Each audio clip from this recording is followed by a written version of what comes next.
In this video, I'll be showing you how to fix Discord error checking for updates. It's a quick guide, so if you find this video helpful, be sure to drop a like and subscribe.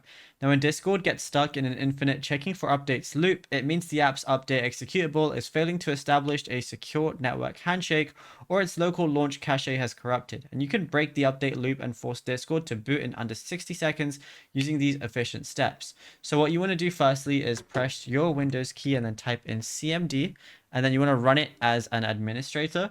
And then all you want to do is type in the following commands. You can just pause it if you want to, but it's going to be that one first. And then it's going to be this one right there. And then the final one is going to be this one right here. Then you have to restart the computer in order for it to work. Now, what I also want to go ahead and do is locate my Discord, but I want to run it as an administrator.